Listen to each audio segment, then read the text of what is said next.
Halo, perkenalkan nama saya Trisna Giawa dengan NIM 2533 01641095.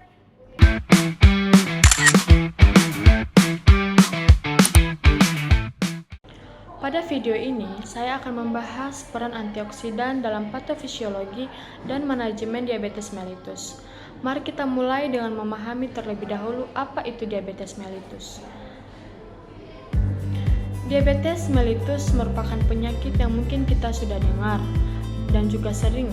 Namun, sebenarnya apa yang terjadi dalam tubuh saat seseorang mengalami diabetes? Coba bayangkan tubuh kita seperti sebuah kota besar. Di dalam kota tersebut terdapat jutaan rumah yang merupakan sel-sel tubuh. Agar setiap rumah dapat berfungsi, dibutuhkan energi, yaitu glukosa atau gula darah. Namun, glukosa tidak dapat masuk ke dalam sel begitu saja. Glukosa memerlukan sebuah kunci yang disebut insulin, yang diproduksi oleh pankreas.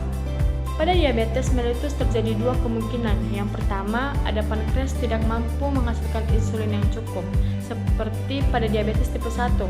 Kemudian yang kedua, ada insulin yang tersedia tetapi sel-sel tubuh tidak merespon dengan baik, atau disebut dengan resistensi insulin yang umum disebut dengan diabetes tipe 2. Akibatnya, glukosa menumpuk di dalam darah sehingga terjadi hiperglikemia, dan kondisi inilah yang menjadi awal berbagai komplikasi diabetes.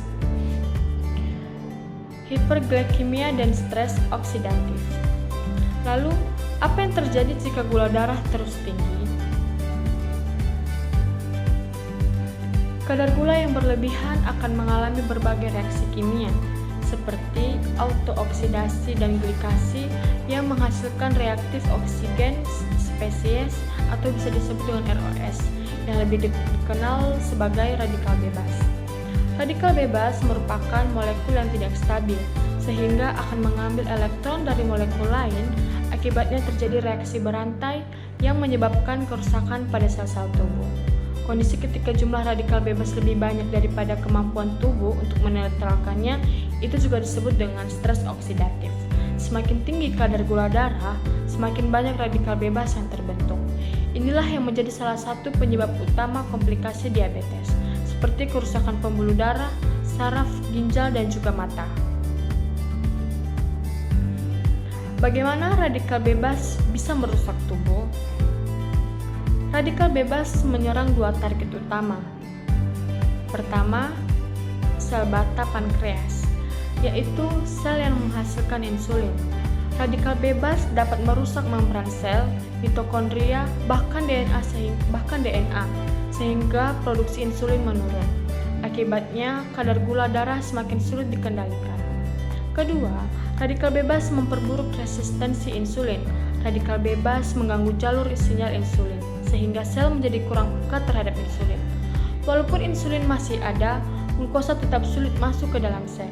Akibatnya, terbentuk suatu lingkaran yang terus berulang, yaitu gula darah tinggi menghasilkan lebih banyak radikal bebas.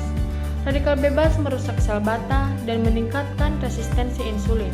Kemudian, kadar gula darah menjadi semakin tinggi. Peran dan antioksidan. Untungnya, tubuh memiliki sistem pertahanan berupa antioksidan.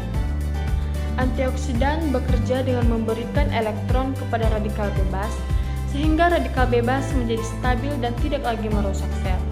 Sederhananya, antioksidan dapat diibaratkan sebagai pemadam kebakaran yang menghentikan api sebelum menyebar lebih luas. Tubuh sebenarnya menghasilkan antioksidan sendiri, seperti glutatione, supreokside dismutase atau SOD, dan katalase. Namun, pada penderita diabetes, jumlah radikal bebas seringkali terlalu banyak, sehingga tubuh memerlukan tambahan antioksidan dari makanan. Sumber antioksidan dan juga manfaatnya. Antioksidan dapat diperoleh dari berbagai makanan, seperti vitamin C dari jeruk, stroberi, kiwi, dan paprika. Dan ada vitamin E dari kacang-kacangan, alpukat, dan minyak zaitun. Kemudian ada kurkumin dari kunyit. Kemudian ada juga resveratrol dari anggur dan juga blueberry.